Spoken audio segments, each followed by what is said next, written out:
É a nossa colega, é a Simone. Ah, então tá bom. Ela que tá aí, né? Acho que ela não vai querer abrir a câmera pra não mostrar a maquiagem. Ela é tímida. Ela é Ah, então tá tímida. bom. Deixa ela à vontade. Simone, seja muito bem-vinda. Nós amamos as tímidas também. A gente sabe que tem gente que com a câmera não vai muito bem mesmo, né? Eu sou uma delas, eu tô aprendendo. Com o passar dos dias eu tô ficando mais soltinha aqui na câmera. Mas não é fácil não, né? A gente tem vergonha mesmo. Meninas, bora lá. A gente vai falar hoje um pouquinho sobre essa mulher chamada Raabe, né? Quem foi essa mulher? Qual foi a história dela e o que isso representa para nós hoje? Qual é a representatividade de Raabe para nossa vida hoje? Quais as lições que a gente tira dessa mulher, né? E a primeira pergunta que a gente faz olhando para esse nome dessa mulher, quando a gente olha para essa história que a gente lê um pouquinho no livro, quem não leu vai continuar lendo aí com tranquilidade, não tem problema.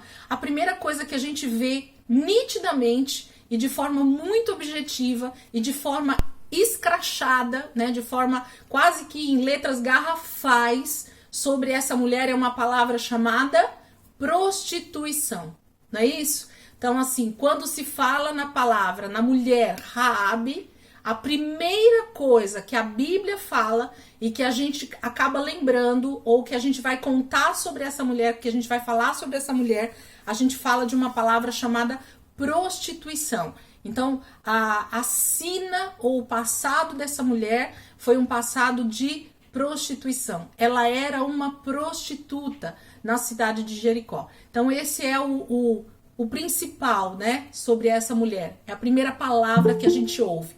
E geralmente a gente cria já um estereótipo, né, dessa mulher. A gente já cria aí toda a gente já vê como ela é, né? A gente consegue imaginar as roupas que ela vestia, a gente consegue imaginar a maquiagem que ela usava, a gente consegue imaginar a casa onde ela vivia, os dias dela, o que ela bebia, como ela tinha o dia a dia dela, né?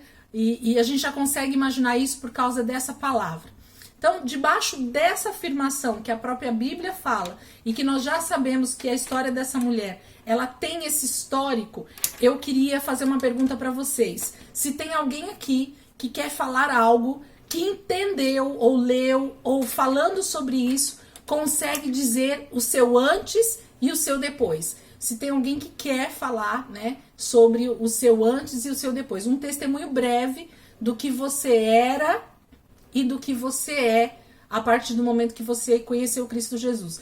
E eu falo de uma forma muito direta mesmo, igual Raabe, né? Se tem alguém que se colocou no lugar de Raabe e entendeu que essa graça também te alcançou, que a gente vai falar sobre ela. Se tem alguém que quer falar alguma coisa nesse sentido, ou se você não é, mas você conheceu alguém que tem esse mesmo nome. Quando as pessoas falam dessa pessoa, a primeira coisa que vem à memória é isso. Tem alguém que quer falar aqui pra gente sobre isso?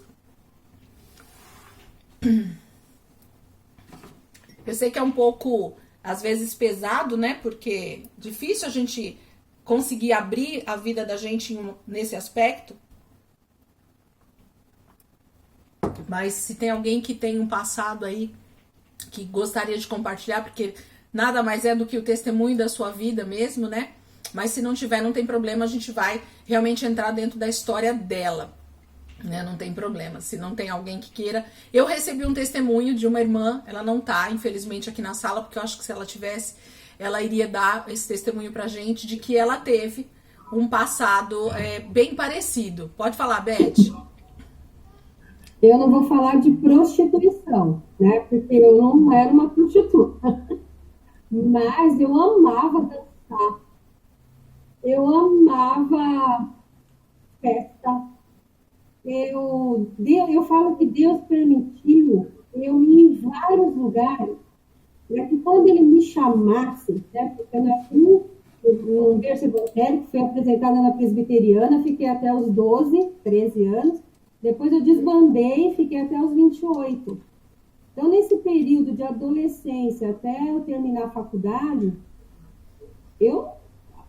ser crente era a pior coisa, não estava no meu espírito, não estava no meu, jamais. Minha mãe era da Batista, E quando ela me chamava, eu falava assim, mãe, eu não tenho roupas para ir na igreja, porque eu não tinha irmãs.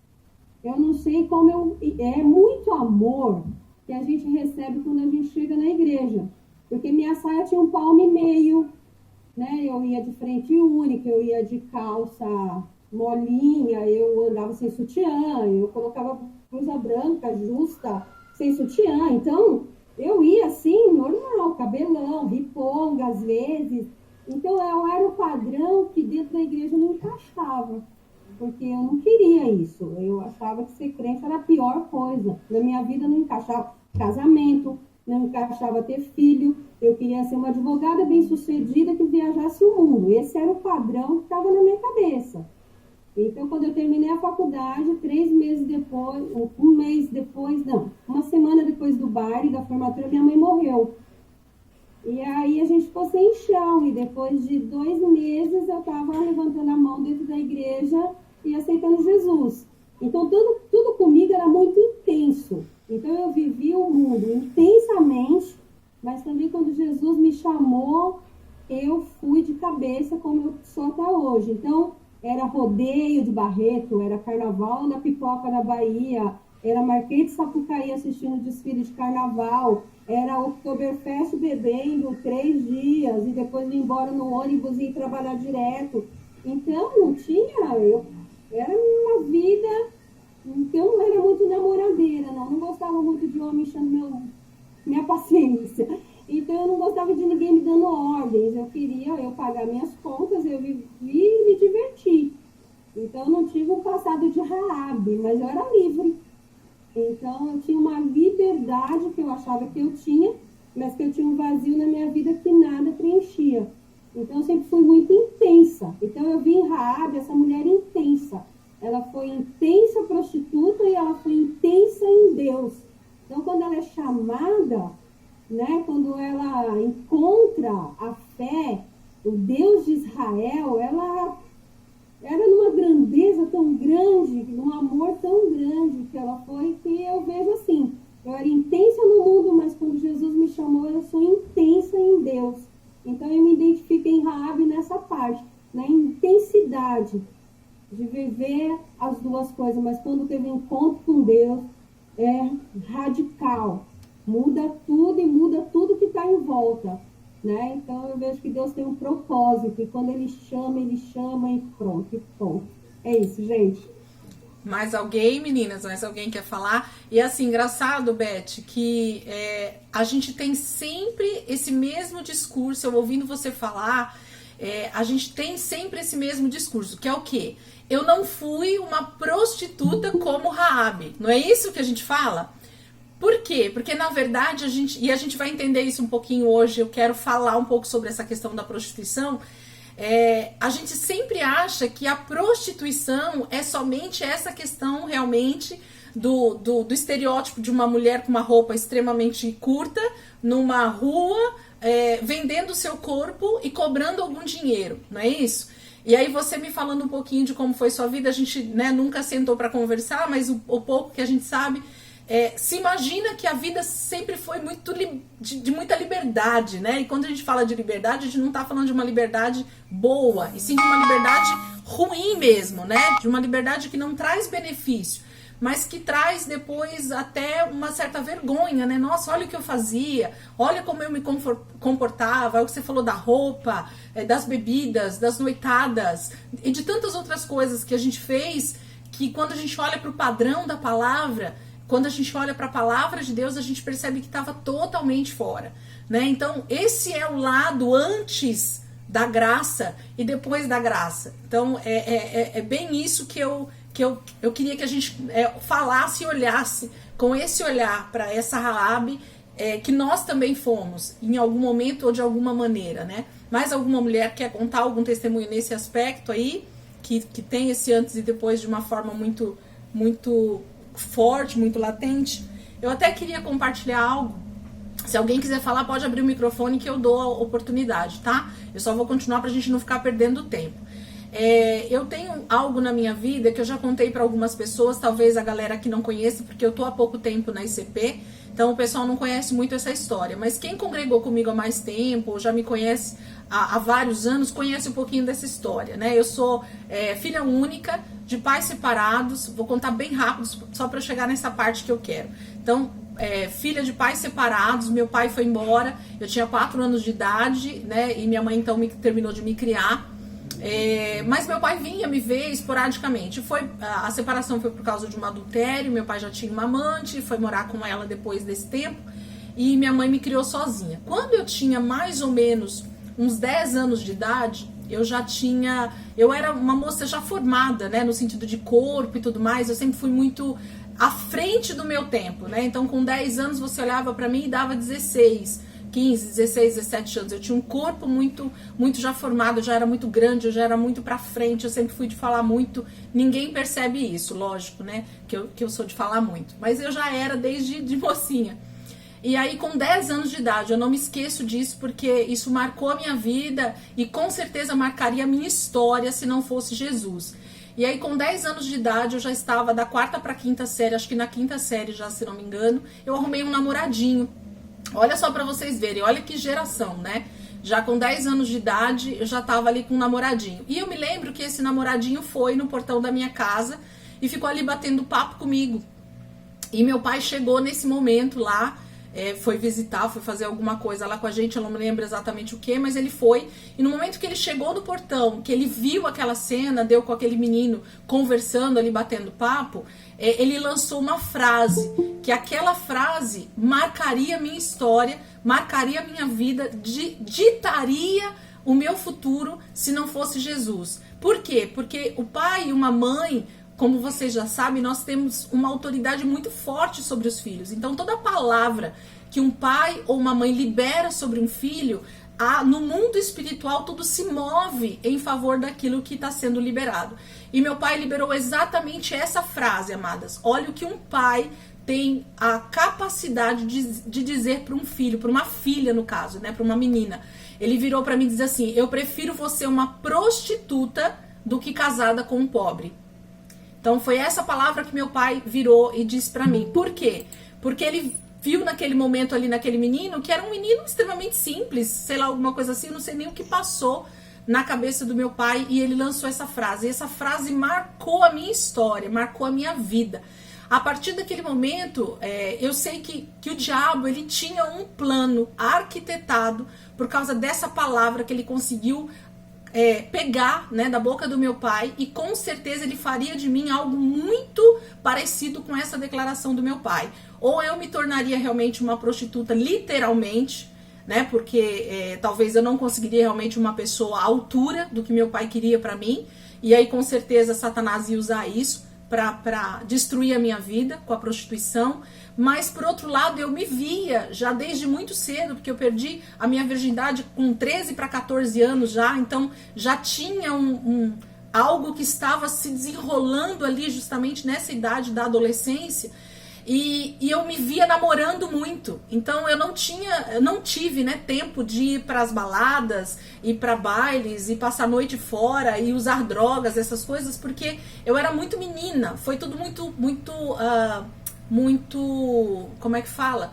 Muito precoce na minha vida, né? Você vê, com 13 para 14 anos eu já perdi minha virgindade. Então assim, foi tudo muito precoce, mas eu me via, eu sabia que o meu futuro, hoje olhando, tá, irmãs? Na época a gente não sabe, lógico, mas hoje eu consigo olhar para trás e eu via que o meu futuro seria muito provavelmente de prostituição. Eu seria uma jovem, eu seria uma mulher que com certeza iria ter muitos homens na sua vida, se não cobrando, mas muito provavelmente eu seria uma pessoa que passaria pela vida de muitos homens, e muitos homens passariam pela minha vida. Então, olha o que uma palavra, quando eu olho para trás e vejo isso, eu lendo a história de Raabe, me veio isso, e eu falava: Senhor, como a tua graça realmente nos alcança de maneira inexplicável. Porque aí eu aceitei Jesus, eu tinha 14 para 15 anos, né? Foi um ano depois dessa situação que eu tô falando pra vocês, e aí justamente eu não tive tempo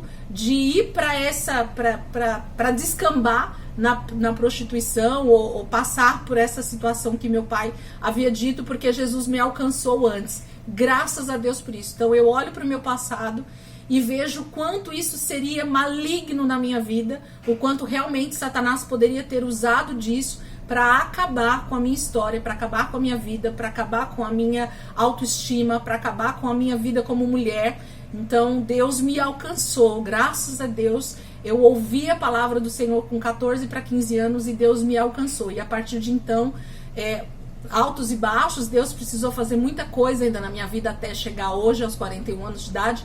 Mas eu sei que a graça do Senhor me alcançou. E essa palavra do meu pai de maldição sobre a minha vida foi quebrado no momento em que eu aceitei Jesus na minha vida. Deus conseguiu então mudar essa história, porque aí a palavra maior era do Senhor Jesus sobre a minha vida. Ele era a autoridade máxima sobre mim. Ainda que depois eu precisei realmente buscar em Deus o perdão a respeito do meu pai, a respeito dessa situação toda. Mas eu sei que o que valeu foi a palavra final do Senhor Jesus na cruz, dizendo que os meus pecados, de que o meu passado, ele tinha lançado no mar do esquecimento. Então, para mim, isso marcou bastante. Mais alguém quer falar alguma coisa a respeito disso? E a gente vai entrar, então, no tema aqui da Raabe. Boa noite para as meninas que entraram aí depois. Oi, tia. Fátima tá aí. Mais alguém? Pri entrou depois também, né? Eu queria falar com vocês um pouquinho, então, falando sobre essa mulher, do passado dela, então, como prostituta, e de como Deus a alcançou. Queridos, a primeira coisa que a gente consegue olhar para a história de Raabe e perceber é justamente uma mulher que tinha uma situação de vida que aos nossos olhos naturais seria quase impossível mudar. E muito provavelmente para ela também essa situação seria uma situação humanamente difícil de mudar. Por quê? Porque ela já tinha alguns anos, né, na vida dela como prostituta. A vida dela era isso. A sua família muito provavelmente era envergonhada ali em Jericó por conta dessa situação. Imagina você ter uma filha, né, na prostituição. A cidade inteira com certeza a conhecia, então a família dela com certeza era desonrada por causa disso, mas essa era a vida de Raabe. Então essa era a vida dela. Então ela tinha um contexto de mudança de vida muito difícil. Muito provavelmente ela acreditava que o futuro dela já não haveria mais nenhum tipo de mudança. Mas se a gente olhar bem minuciosamente, a gente vai perceber uma coisa. Como é que essa mulher consegue, no momento que ela ouve falar que os espiões estão ali, ela dá cobertura para ele, porque foi isso que aconteceu, né? Raabe dá cobertura para os espiões que tinham ido até a cidade de Jericó, para averiguar como era a cidade, para trazer o relatório para Josué, porque Josué então tinha uma direção de Deus para invadir Jericó e alcançar aquela cidade. E aquela mulher então dá cobertura para esses espiões, para que esses espiões pudessem verificar tudo o que eles precisavam. E aí com essa guarda que ela dá para eles, há uma palavra então de liberdade para ela, né? De que ela não seria destruída junto com Jericó, porque a palavra de Deus dizia que toda a cidade seria totalmente destruída. Era tudo: homens, mulheres, crianças, animais, moradia. Tudo que houvesse dentro da cidade de Jericó seria destruído. Então ela consegue, através dessa atitude de guardar os espiões, ela consegue que eles liberem uma palavra de que ela seria poupada dessa destruição. Mas aonde eu quero chegar com isso? O que eu quero que a gente possa refletir a respeito disso? Para que ela tivesse essa palavra dos espiões e para que ela então decidisse guardar os espiões na casa dela, acobertar esses espiões lá, ela diz algumas frases durante o contexto da história, para quem deu uma lida ali, ou se você for ler depois você vai entender melhor. A gente não vai entrar nos pormenores para não perder tanto tempo, mas ela tem diálogos com esses espiões que mostra para nós, quando ela diz que o povo da cidade de Jericó está totalmente amedrontado com o exército de Israel que está ali fora e que vai avançar e vai destruir aquela cidade. Então, o povo de Jericó, o rei e todos os soldados e todo o exército de Jericó estava amedrontado de saber que o exército de Israel, que o povo de Deus estava do lado de fora, acampado, pronto para invadir a cidade. Então já havia uma eminência de derrota, né? O povo ali de Jericó já sabia que eles seriam derrotados, já existia um pouco desse temor neles, e Raabe deixa claro isso. Mas onde eu quero chegar? Para ela dizer isso para os espiões, para ela falar isso para eles, com certeza ela tinha essas informações, porque ela diz uma frase, ela fala assim: nós temos conhecimento do que o Deus de Israel já fez com vocês desde o momento que ele libertou o povo do Egito. Então, muito provavelmente são as notícias que chegaram até Jericó, até o povoado de Jericó e até as pessoas de Jericó, a respeito do que o Deus de Israel havia feito desde o momento em que ele decide enviar Moisés para o Egito para libertar o povo da escravidão. Então, olha o que essa mulher, ela está nas entrelinhas mostrando para nós o que ela sabia. Então, ela sabia que o Deus de Israel tinha liberto todo o povo do Egito, de como ele tinha liberto o povo do Egito através das pragas, de como ele tinha aberto o Mar Vermelho para o povo passar em terra seca, de como o exército de Faraó tinha sido destruído no Mar Vermelho, de como Josué e Moisés tinham derrotado 2 reinos antes de chegar ali em Jericó, que é o reino de Seom e de Og, se não me engano, tá lá na palavra, um pouquinho antes. Então, eles já haviam feito vários prodígios, vários sinais. O Deus de Israel já tinha se mostrado poderoso o suficiente para que o povo de Jericó, para que aquela terra, para que aquele rei e aquele reino soubesse quem era o Deus de Israel. Quem era o Deus que estava junto com aquele exército que estava do lado de fora. Então, a diferença aqui para nós já começa já nessas palavras de Raabe. Para mim, a diferença total já começa nessas declarações de Raabe. Porque quando ela guarda esses espiões ali na casa dela e ela faz essas declarações de todo esse conhecimento que ela tem, a Bíblia não relata isso de forma clara, mas de forma subjetiva, tá ali nas entrelinhas se a gente prestar atenção. Quando ela fala tudo isso para os espiões, o que ela está já demonstrando? Que toda a Jericó já tinha ouvido essas histórias, que ela também já tinha ouvido, mas a diferença foi uma só. A diferença foi justamente que nos ouvidos e no coração de Raabe já estava se manifestando uma coisa que a gente pode dizer chamada fé, ok? Então Raabe, ela já tinha ouvido falar sobre o Deus de Israel, sobre todos esses livramentos que eu acabei de falar aqui para vocês, sobre tudo que o povo ali de Jericó já tinha ouvido falar sobre o Deus de Israel e sobre tudo que ele já tinha feito. E o coração de Raabe já ardia, já queimava, porque ela já acreditava que esse Deus era poderoso. Então, a diferença, queridos, para a vida das pessoas, independente do passado que elas têm, ou independente do presente que elas têm, da vida que elas levam, é justamente como é que você recebe a palavra de Deus a respeito de quem é Jesus, de quem é Deus. Então, Raabe teve uma diferença enorme a respeito disso. Por quê? Porque a palavra que fica para nós, ou a pergunta que fica para nós, inclusive dentro da própria lição, é: por que só Raabe e sua família então foi salvo? Por que só Raabe e sua família foram resgatados para não serem destruídos junto com Jericó? Você pode se perguntar, e eu posso me perguntar, e isso é natural de nós perguntarmos. Uma cidade inteira, e quando nós falamos de uma cidade inteira, nós não estamos falando de 10, 15, 100, 1000 pessoas. Não, nós estamos falando de um número enorme, de talvez milhares de pessoas que viviam na cidade de Jericó e que tinham ouvido também a mensagem a respeito do Deus de Israel, como Raabe tinha recebido.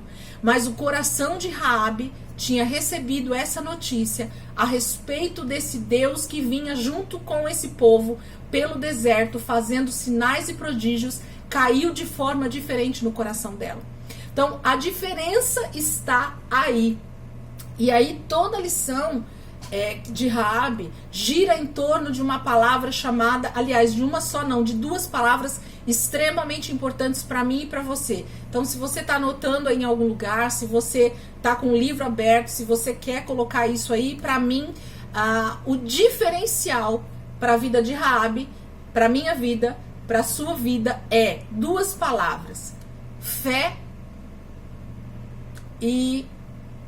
eu ia falar outra coisa. Deixa eu lembrar aqui. Fugiu. Fé e graça, perdão.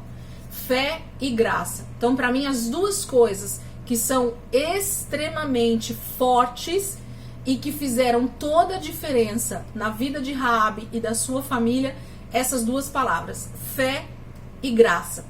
Aí você pode me perguntar, mulher, você que tá aí, se essas duas palavras são as mais importantes e nós estamos falando de um contexto do Velho Testamento, nós estamos falando de aproximadamente 4.000 anos atrás, ok? 2.000 anos da era normal e mais 2 a 3.000 anos que a gente remonta aí para a época de Raabe, ok? Então nós estamos falando aí, vamos arredondar um número para não ser muito exagerado, 4.000 anos, ok? E nós estamos falando do Velho Testamento. Nós não estamos falando do Novo Testamento. Nós não estamos falando da cruz, depois da cruz de Cristo. Nós estamos falando antes de Jesus sequer vir ao mundo. 2.000 anos aproximadamente antes de Jesus vir ao mundo. E essas duas palavras que eu acabei de falar para vocês, elas aparecem de forma também enorme, garrafal, em letras garrafais: fé e graça.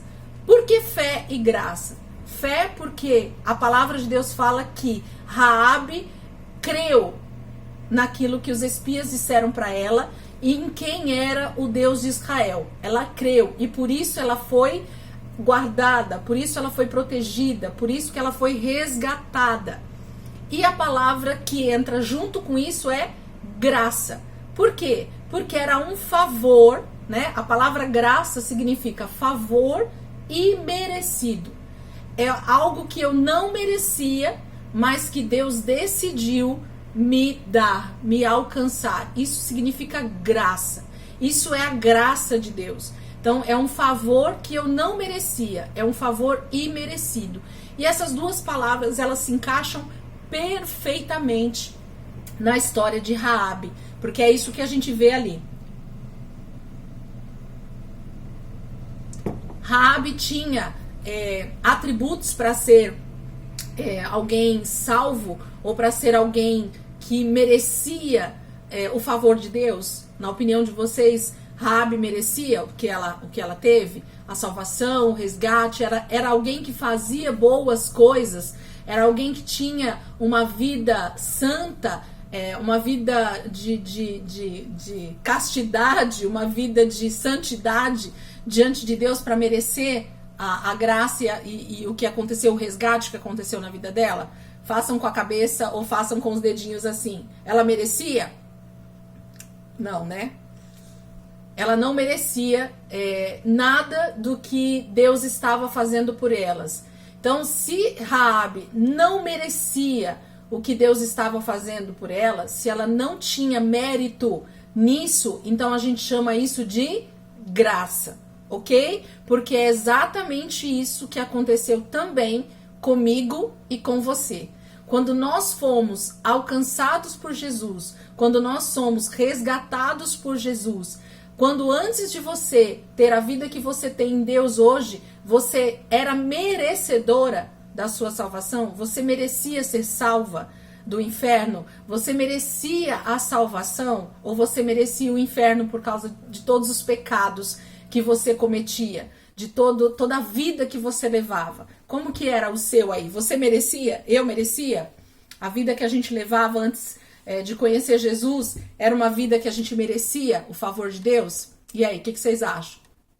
A gente merecia? Né? Acho que não, né? Pelo menos a minha vida eu não merecia a graça de Deus e a salvação, não. Pelo contrário, a gente merecia o inferno mesmo. Mas é exatamente aqui que Deus mostra, mais uma vez, porque Até tem uma das mulheres que ela não tá aqui, e depois tomara que ela assista o vídeo e ela veja essa minha fala, porque ela vai lembrar e ela podia aqui testemunhar pra gente. Eu até falei na outra reunião que ela falou isso, que ela olha pro Velho Testamento, queridas, e ela vê um Deus ruim, ela vê um Deus mau, ela vê um Deus que tem atitudes mas, sabe assim? Por quê? Porque ela fala assim, parece que o Deus do Antigo Testamento não é o mesmo Deus do Novo Testamento. Parece que o Deus que agia no Velho Testamento, ele tinha rancor, ele tinha realmente raiva do povo, porque ele matava, ele deixava o povo perecer na guerra, ele, sabe assim? Então ela olha para o Velho Testamento e ela tem essa imagem do Velho Testamento. E já no Novo não, a gente começa a ver Jesus, quando morre na cruz, dá a impressão de que são dois momentos ou duas épocas muito diferentes que o nosso Deus aparece, né? Parece que no Velho Testamento há um Deus realmente carrancudo, um Deus irado com o seu povo, né? Por causa do pecado, por causa de tudo isso. E aí ele mata, ele deixa o povo perecer, ele não leva para a terra prometida, deixa o povo no meio do caminho, deixa o povo 40 anos no deserto. Tudo isso acontece, não acontece no Velho Testamento? E aí a impressão que algumas pessoas têm é que esse Deus do Velho Testamento, ele é totalmente diferente do Deus do Novo Testamento. E essa passagem de Raabe, mulheres, me mostra que o mesmo Deus que estava lá na cruz do Calvário, morrendo por mim e por você, é o mesmo que está agindo em favor da família e da vida de Raabe. De uma mulher que todo o contexto da sua história dizia com todas as letras que ela não merecia ser resgatada por Deus. Ela não tinha nenhum tipo de mérito de vida que nós olhássemos para ela e disséssemos que ela merecia ser salva por Deus, que ela merecia ser alcançada por Deus. Então, Raabe é o típico para nós olharmos para a minha vida, para a sua vida e para a vida de tantas pessoas que são alcançadas por Deus. Então, imagina você olhar para o Velho Testamento, para praticamente o segundo, terceiro livro da Bíblia ali, Josué, né, contando essa história dessa mulher e colocando uma mulher que para nós é o típico de uma mulher totalmente desvirtuada, porque ela era uma prostituta. A palavra deixa isso claro o tempo inteiro. O autor aos Hebreus vai falar dessa mulher várias vezes e mais uma vez ele cita o título dela. Ela era uma prostituta. Então todas as vezes que Raabe é lembrada dentro da Bíblia, traz primeiro esse título. Ela era uma prostituta.